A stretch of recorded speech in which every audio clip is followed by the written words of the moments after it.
Good morning students.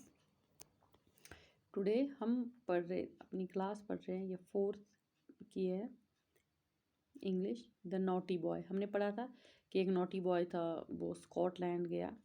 असली वो England का रहने वाला था और वहाँ पे उसने जब लोगों को देखा तो उसने देखा ग्राउंड भी वैसी हार्ड है जैसे यहाँ पे, यार्ड भी उतना ही लंबा है, गज जो होता है लंबाई। सॉन्ग भी वही है, वैसे ही है जो मैरी सॉन्ग्स है। चेरी भी वैसे ही रेड है जैसे यहाँ के है। तो उसके बाद हम पढ़ेंगे दैट लेड वॉज एज वेटी। जो लेड है, लेड बहुत ही वज़न होता है उसका, एक मेटल है, उसका वज़न बहुत ज़्यादा होता है। वो लेड का भी उतना ही वेट है जितना इंग्लैंड में है उतना ही स्कॉटलैंड में भी है। That 4 score was as 80। जो 4 स्कोर है जिसका वैल्यू 80 के बराबर है, उसका वैल्यू भी 80 ही है। ऐसा नहीं है कि स्कॉटलैंड में अलग है और इंग्लैंड में अलग है।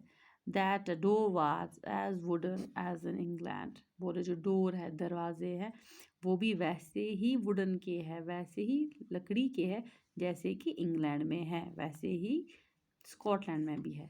So he stood in his shoes and he wondered. वो अपने शूज़, जो उसने अपने जूते पहने थे, उन पे खड़ा हो गया और वंडर्ड, वो सोचने लगा। He wondered, he stood in his shoes and he wandered.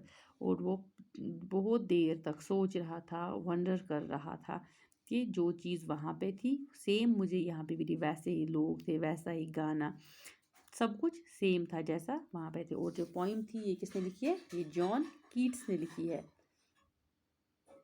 एक पोइट है जॉन कीट्स, उसी ने ये पोइम लिखी है। तो जो हमारी पोइम है इसका हमें यही इसका निचोड़ निकलता है कि हम कहीं भी चले जाएं, कौन सी जगह, ये बच्चा जो था, ये नॉटी बॉय था, ये इंग्लैंड का था, अब वो स्कॉटलैंड चला गया था, लेकिन ये बोल रहा है वहाँ पे ये सब देख के वंडर हो गया, हैरान हो गया कि जो चीज़ें मैंने इंग्लैंड में देखी और सेम चीज़ वो स्कॉटलैंड में भी है।